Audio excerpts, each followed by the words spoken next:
5:41 local time, the flight deck is already moving with purpose. Yellow shirts weave between parked aircraft, a tow tractor clears the starboard side, and two Super Hornets sit nose out near the bow, wings folded and secured, fuel lines removed, waiting for the next launch cycle. Far below, inside the steel heart of the carrier, the Combat Information Center is processing the final routine surface and air tracks of dawn. Then a single voice cuts across the net. Fast movers. 3 contacts. Bearing 038. Low altitude. Closing. No one on the bridge freezes. No one rushes. They move with the calm precision they have trained for.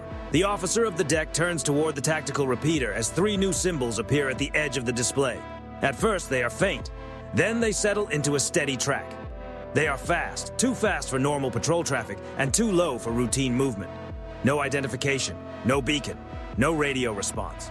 The carrier holds course for exactly 2 more seconds. Then the order comes. Raise the alert level. Maintain continuous track. Inside CIC, the Air Warfare Coordinator leans closer to his screen as fresh data streams in from the E-2D Hawkeye orbiting farther south over the Gulf. The picture sharpens almost instantly. 3 aircraft, military flight profile, tight spacing, descending slightly. Their path is not running alongside the strike group, it is aimed directly toward it. A second voice confirms what many in the room are already thinking. Possible Iranian fighters. On the flight deck, the shift is almost invisible but immediate. Movement tightens. A deck director lifts one arm high and signals maintenance crews away from exposed lanes. A firefighting team moves into standby position. Ordnance crews stop their side conversations. The sound of jet engines grows louder in the distance, but it is not coming from the deck. From the island, the captain steps onto the bridge wing and looks east. Nothing is visible yet except a pale line of dawn above the Strait of Hormuz and the flat metallic shimmer of morning light across the water. Behind him, the tactical speaker breaks the silence again. Range decreasing. Contacts at 82 miles. High speed. No communications. The destroyers screening the carrier group are already ahead of the moment. Their Aegis arrays are locked on, their systems calculating intercept geometry, and every console across the formation is now working through the same problem from a different angle. No one calls it a direct threat yet. But the carrier is no longer in routine transit. It is operating inside a shrinking window. At 5:43, the Hawkeye sends a clearer picture. One aircraft rises slightly above the other 2. The formation begins to stretch. The lead pair stay low, cutting through the warm air just above the sea, using surface clutter to complicate the radar picture and reduce reaction time.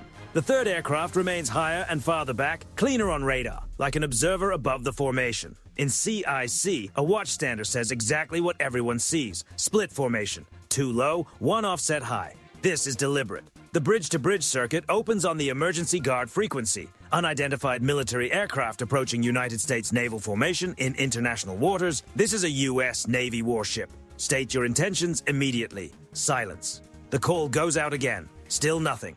Only the quiet electronic hiss of an open channel and the steady closing of distance. On the flight deck, a crew chief looks up just as the first shape appears beyond the bow. Small, dark, fast. It is visible for less than a second before it disappears into heat shimmer and glare. Then a second shape flashes into view farther right, even lower over the water. Now there is no doubt what they are. Iranian fighters. The ship does not swerve. It does not break formation. It does not descend into confusion. That is not how an American carrier responds under pressure. It answers with control. Secure exposed deck operations. Stand by defensive systems. Vector CAP back in. Far above the carrier, 2 American fighters already in the air begin turning toward the incoming formation. Farther out, a cruiser tightens its radar picture and updates response calculations it may never need to use. This is exactly what a carrier strike group is designed for. Detect early, organize quickly, and respond without disorder. At 5:44, one of the Iranian fighters drops even closer to the water and accelerates. The movement is impossible to ignore. Its nose is no longer aligned with open sea. It is lined up with the carrier's forward quarter. Inside CIC, every headset seems to go quiet for half a second. Then a warning tone cuts through the room. A focused signal has just swept across the formation. Not broad search radar. Something narrower, sharper, more deliberate. The electronic warfare operator turns toward his supervisor. "We're getting emissions!" Another sweep follows. This one lasts longer. The operator keeps his voice level. "Possible track mode." On the bridge, the captain does not look away from the horizon.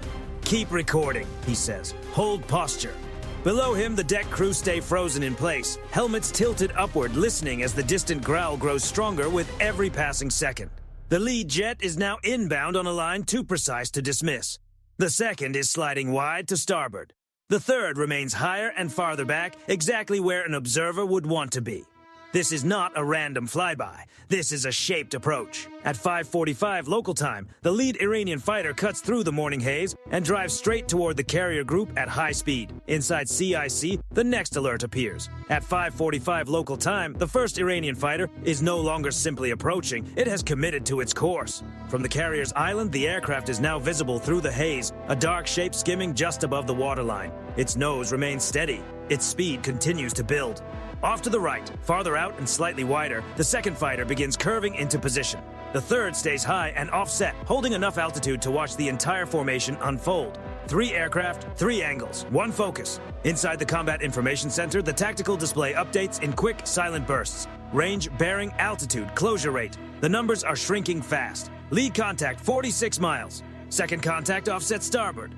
Third contact maintaining high cover. No one wastes words. No one needs to. On the bridge, the captain's posture does not change. His hands stay flat on the rail. His eyes remain forward. Behind him, the air warfare coordinator's voice comes across the net. Formation pattern confirms intent. This is not transit. This is pressure geometry.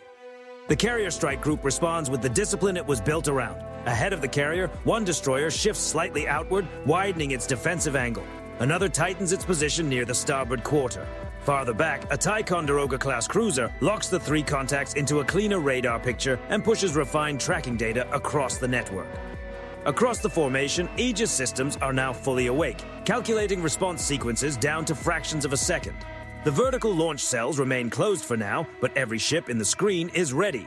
At 5:46, the emergency frequency opens once more. Iranian military aircraft approaching United States naval formation. You are closing unsafely. Alter course immediately. The message goes out in English. Then it is repeated again on military guard. No answer, no call sign, no acknowledgement, no explanation from the other side, only silence and speed. On the flight deck, the shift is now complete. Tow vehicles have cleared the lanes, exposed crews have been pulled back. Fire teams are down behind protected positions. Ordnance handlers wait under the shadow of the island, helmets angled upward, listening to the engine noise grow louder across the water. Above them, the carrier's sensors are watching everything, every turn, every signal, every second of closure. Inside CIC, the electronic warfare operator suddenly stiffens. We've got emissions again. The room seems to narrow around those words. The first sweep is brief. The second comes in stronger. The third holds just a fraction longer than a normal search pattern should. The operator turns toward his supervisor without taking his eyes off the scope. Lead aircraft is tightening beam width. Possible fire control behavior. The atmosphere does not turn frantic. It becomes sharper, more focused. From the far side of CIC, an officer gives the next order. Mark time, record all emissions, build the profile. Because this is the hidden side of a confrontation at sea. Every aggressive movement leaves a trace. Every radar sweep, every silent approach, every angle in the formation becomes part of the record.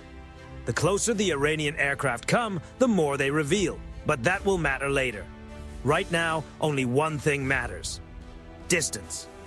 Lead contact, 33 miles.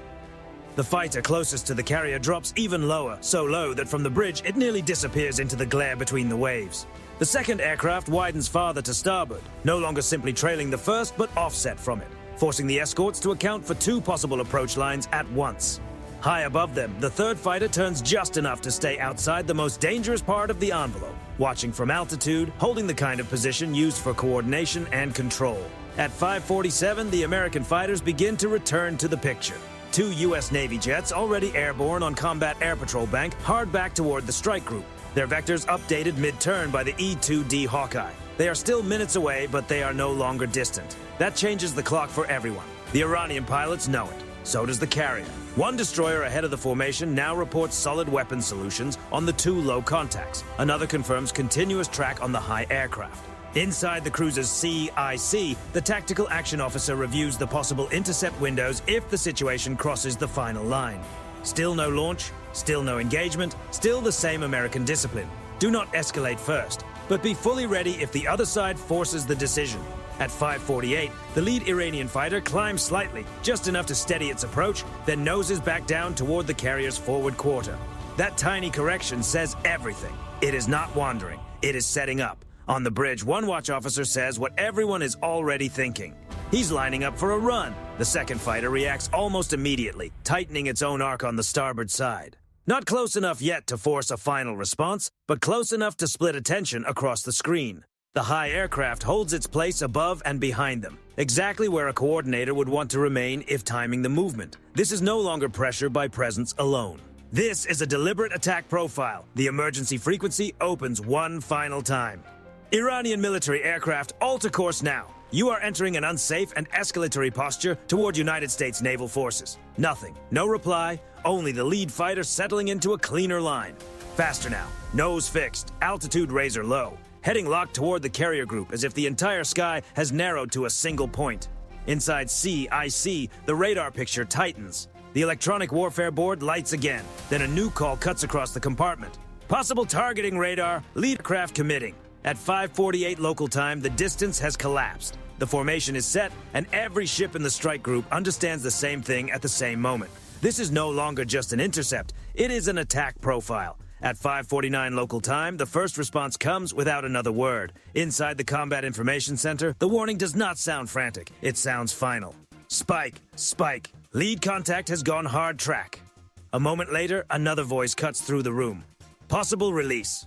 No one asks what that means. Everyone already knows. The lead Iranian fighter has moved beyond pressure, beyond signaling. It is now carrying out the run. Low over the water, nose locked toward the carrier group's forward quarter, it holds its line just long enough to complete the approach. Then, for the briefest instant, its silhouette changes. Small, almost invisible. The kind of detail you only catch when every sensor and every eye is already waiting for it. A weapon separates from the aircraft. Missile away, inbound from lead aircraft. The call hits every circuit across the strike group at the same time, and the formation reacts before the final word is even spoken. Ahead of the carrier, the nearest destroyer does not hesitate. Its Aegis system has already calculated the intercept. Launch hatches open. A defensive missile surges vertically into the dawn, then turns sharply toward the incoming threat, its motor cutting a white line against the pale morning sky.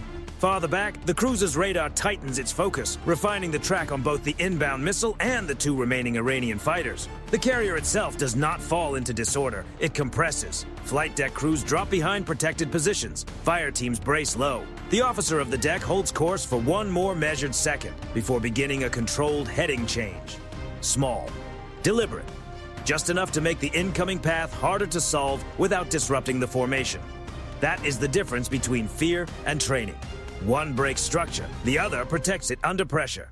At 5:49:18, electronic warfare surges across the strike group like a second nervous system. Jamming pushes outward. Decoys are armed. Countermeasure teams wait for the next command. On the destroyers, close-in defense crews track the incoming line with practiced focus. Every screen now shows the same problem. One sea-skimming weapon, fast, closing. Above the formation, the two American fighters returning from combat air patrol receive immediate authority to engage. They do not go after the missile. They go after the aircraft that launched it. The first U.S. jet angles toward the lead Iranian fighter from the high port quarter. The second swings wide, moving to cut off the starboard fighter that has been shadowing the run from the side. The third Iranian aircraft, still higher and offset, now has a decision to make. Remain in control position or break away to protect itself.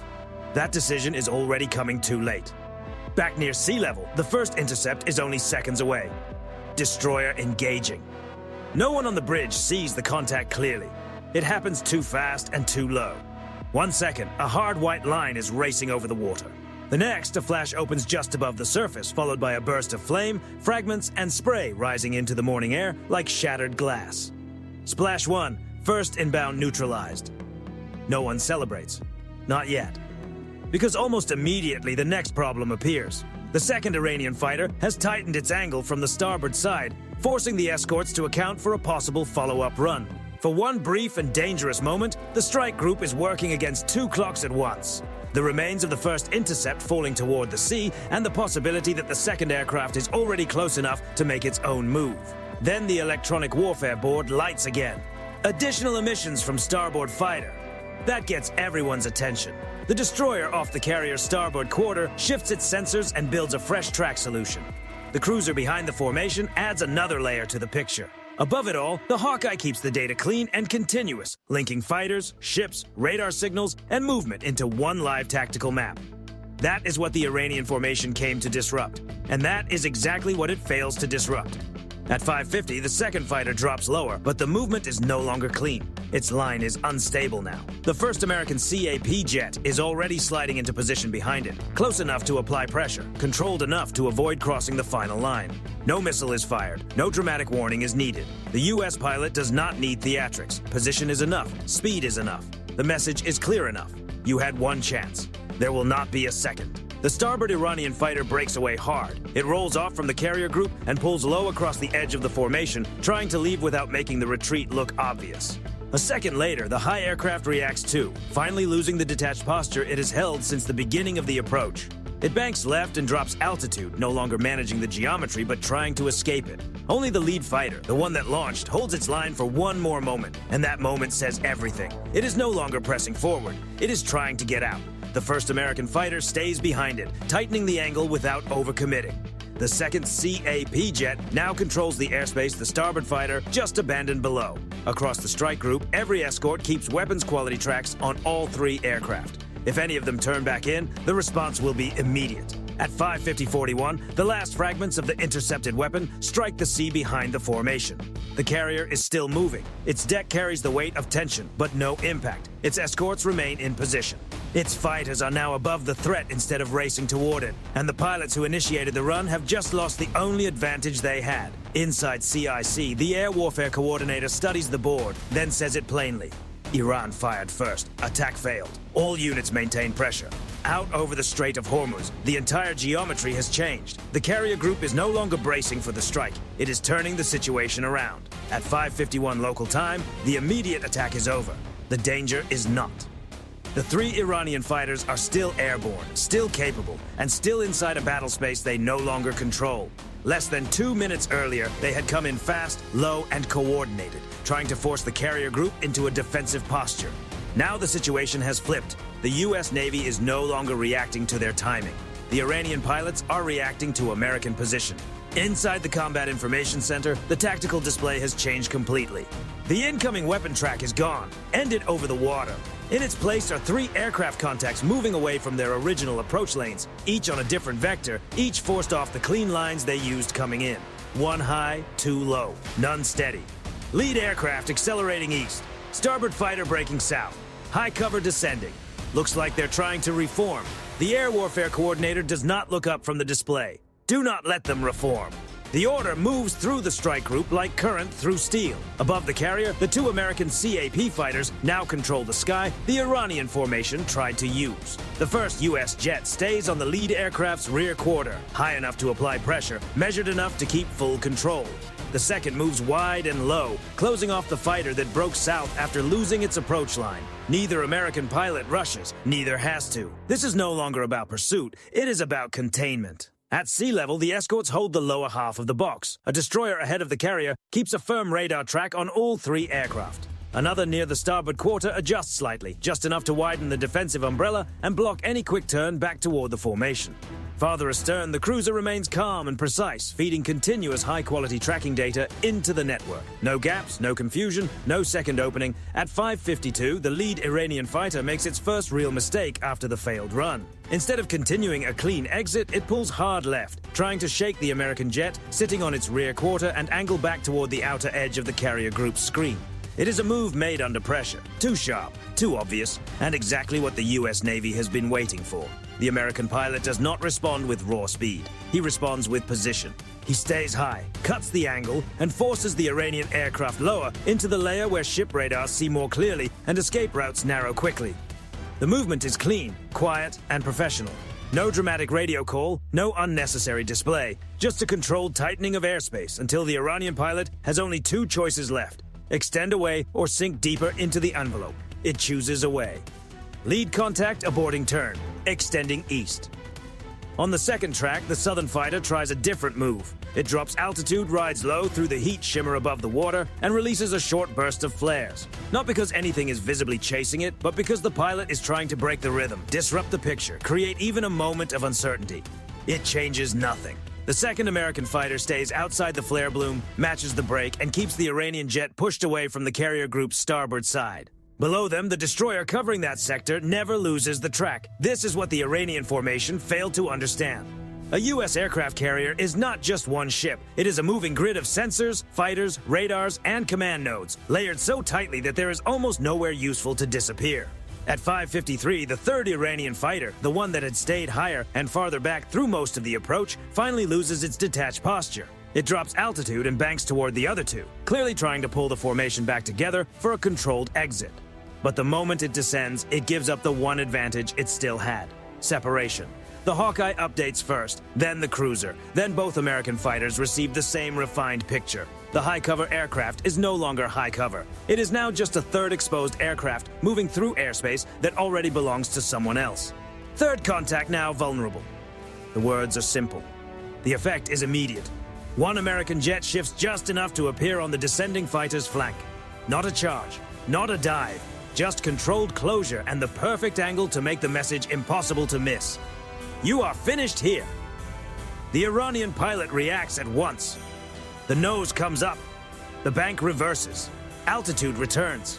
The attempted rejoin falls apart before it can fully form. Inside the Combat Information Center, the result is clear before anyone says a word. The three fighters are no longer operating as one coordinated package. They are three separate aircraft, each trying to get away from the same failed decision by a different route. At 5:54, the strike group adds one final layer of pressure. No extra shots, no close-range air battle, no dramatic turn into open combat. Just American fighters above, destroyers below, the cruiser behind, the Hawkeye watching over everything, and no space left for the Iranian aircraft to rebuild the formation they entered with. The lead aircraft continues east. The southern fighter drifts farther away from the carrier's line. The third aircraft stays high for 1 second too long, hesitates, and then finally turns with the others. That hesitation says everything. They came in trying to intimidate a carrier. Now they are leaving separated and exposed. At the center of it all, the carrier keeps moving, unbroken, organized, still able to generate air power. And above the Strait of Hormuz, control of the sky has returned to the U.S. Navy. At 5:55 local time, the airspace over the Strait of Hormuz is no longer uncertain. It is controlled. Not because every Iranian fighter was brought down, not because the carrier group used everything it had, not because the water below is filled with wreckage. None of that happens. What happens is worse for the side that started the confrontation. They fail. Ahead of the formation, the lead Iranian fighter continues east at high speed. It is no longer shaping an approach lane, no longer holding a clean line, no longer part of a coordinated strike package. The second aircraft remains low and wide to the south, pushed away by distance and pressure. The third stays high for a few more seconds, then turns with the others, giving up the last piece of the formation they arrived with. Inside the Combat Information Center, the tactical display tells the story in clean symbols. 3 hostile contacts, all moving away, all tracked, none in position to return. The air warfare coordinator studies the board for 1 more second, then gives the order the entire strike group has been waiting for. Maintain track, hold the screen, prepare to resume flight operations. That is the moment the balance becomes impossible to miss. The carrier was challenged. The carrier is still operating. At 5:56, the 2 American fighters overhead do not rush into a reckless pursuit. They shadow with control. One remains high on the lead aircraft's rear quarter, keeping pressure on without forcing the situation past the final line. The second holds the southern lane, making it clear that no Iranian pilot will be allowed to turn back for one last attempt. The Hawkeye continues its steady orbit above the battle space, feeding a clean, uninterrupted picture to every ship in the formation. Below, the destroyers and cruiser maintain full radar-quality tracks. Every bearing change is logged. Every turn is stored. Every signal is captured. This is not retaliation. This is control. On the flight deck, the shift tells its own story. Crew chiefs move first, then handlers, then yellow shirts. The pause that began when the inbound weapon was detected is over. Catapult crews return to their stations. A tow tractor rolls back into motion. A director extends both arms and guides a waiting jet into position with calm, practiced precision. Fire teams remain ready, but the posture has changed. The deck is no longer bracing for impact. It is rebuilding momentum. That image matters more than any flash in the sky, because this was the real purpose of the approach. The Iranian fighters were not there only to launch a weapon. They were there to break the carrier's rhythm, freeze the deck, force confusion, and prove that even an American flat top in the Strait of Hormuz could be pushed off balance. They failed at every level. At 5:57, the first launch crew reports ready. The bridge remains quiet. The captain does not give a speech. He does not need one. He watches the horizon where the Iranian fighters are now fading into distance, then gives a short nod toward the flight deck status repeater. Resume cycle. That order carries more weight than anything said over the radio. Moments later, steam rolls across the deck. A U.S. Navy fighter drives down the catapult track and launches into the morning sky. Then another follows. Not in retreat, not in panic, not as a desperate response. As part of a restored launch rhythm, that is the answer. 3 Iranian fighters challenged a U.S. aircraft carrier in the Strait of Hormuz. Minutes later, the carrier was still launching aircraft. The aftermath is already turning into data. Electronic warfare teams replay the radar activity from the Iranian approach. The timing of the targeting behavior is separated and logged. The release point is marked. The split formation profile is saved. Communications officers document the unanswered calls, the silence on guard frequency, and the exact moment the situation shifted from pressure to action. Intelligence teams will study every second of it later. How the Iranian pilots came in, how they spaced themselves, how they coordinated, where they hesitated, when they turned away. That becomes the second loss. The first was in the moment, the second lasts much longer. Every move they made is now part of an American reference file. At 5:58, the lead CAP fighter reports that the Iranian aircraft are still outbound. No reversal, no regrouping, no second approach. The southern contact remains separated. The aircraft that had stayed high is now only another retreating symbol on a screen controlled by American eyes. The strike group never lost formation. The carrier never lost its deck. The escorts never lost the picture. And the pilots who expected to create shock only exposed themselves. Out on the bridge wing, the morning begins to look normal again. Sunlight stretches across the water. Long white wake trails settle behind the ships. The Strait of Hormuz is still narrow, still dangerous, still one of the most tense waterways on Earth. But during those 8 minutes, one question was answered clearly. Not with speeches, not with threats, with performance. There is no grand announcement afterward, only procedure, logs updated, tracks maintained, CAP adjusted, flight operations restored. This is how the U.S. Navy ends a confrontation when it refuses to be shaken. Not with noise, not with emotion, with continuation. And that may be the part that lands hardest. The Iranian pilots came in thinking they were about to change the day. They did, just not in their favor. So here's the question. Should the U.S. answer more forcefully when a carrier is directly targeted? Or is this exactly why American naval discipline is so difficult to break? Drop your take in the comments because that morning in Hormuz, 3 Iranian fighter jets challenged a U.S. aircraft carrier. And minutes later, the carrier was still launching aircraft while Iran was the one pulling back.